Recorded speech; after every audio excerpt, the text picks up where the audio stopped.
نعم فضل نعم. الشيخ محمد. نعم. هكذا نصره صحابته الكرام رضي الله عنهم جميعا.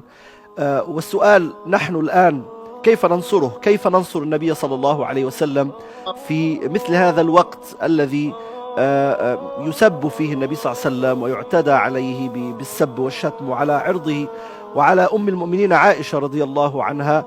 والحقيقة الأمة الإسلامية غاضبة لهذا. كيف يمكن أن تنصر النبي صلى الله عليه وسلم؟ بالنسبة لانتصار الأمة لرسولها صلى الله عليه وسلم فرض يتعين على من قدر عليه، ويكون كفائيا على من سواه حتى يقوم به، حتى تقوم الحجة له، وحتى ينتصر لرسول الله صلى الله عليه وسلم. فكل الأفراد مطالبون بأن يبذلوا ما يستطيعون. ولا تسألني كيف يكون ذلك، فلو أن شخصا اعتدى عليك ماذا تفعل في الدفاع عن نفسك؟ فهو أولى بدفاعك. رسول الله صلى الله عليه وسلم أولى أن تدافع عنه من دفاعك عن نفسك، لأن الله قال النبي أولى بالمؤمنين من أنفسهم. واليوم هذا السب والطعن والتطاول والأفلام والرسوم وغيرها كلها عبر وسائل الإعلام، فيجب عليكم أنتم معشر الإعلاميين من نصرته ما لا يجب على من سواكم، فالفرصة متاحة أمامكم لتروا الله من أنفسكم خيرا، ولتنصروا رسوله وتنشروا نصر الآخرين له، ولتوصلوا هذا الحماس إلى أطراف الأمة التي قد لا يسمع بعضها بهذا التطاول أو لا يتخيله أو يكون غافلا عنه. فكل ذلك مقتض منكم أن توصلوا هذا الوعي إلى أطراف هذه الأمة.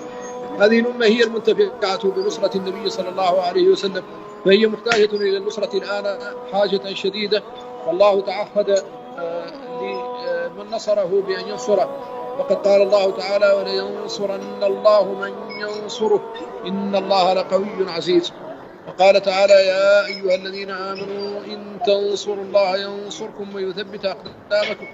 وقال تعالى يا أيها الذين آمنوا ما لكم إذا قيل لكم انفروا في سبيل الله اثاقلتم إلى الأرض أرضيتم بالحياة الدنيا من الآخرة فما متاع الحياة الدنيا في الآخرة إلا قليل إلا تنفروا يعذبكم عذابا أليما ويستبدل قوما غيركم ولا تضروه شيئا والله على كل شيء قدير إلا تنصروه فقد نصره الله إذ أخرجه الذين كفروا ثاني اثنين إذ هما في الغار إذ يقول لصاحبه لا تحزن إن الله معنا فأنزل الله سكينته عليه وأيده بجنود لم تروها وجعل كلمة الذين كفروا السفلى وكلمة الله هي العليا والله عزيز حكيم.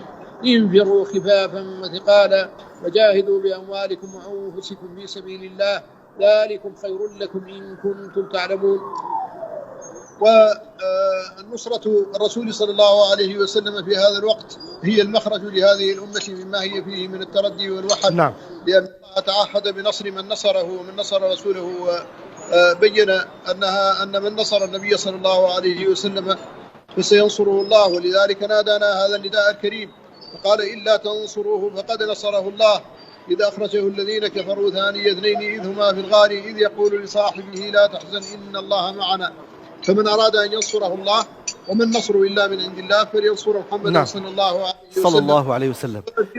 تحقيق أيضا للانتماء إليه والانتساب إلى حزبه. نعم. وأن يكون الإنسان من أمته ومن الذين يدخلون في شفاعته ويشربون من حوضه وينادون باسمه ويحشرون تحت لوائه وبيده اليمنى لواء الحمد يرفعه بأبيه وأمي في الملأ الأعلى يوم القيامة.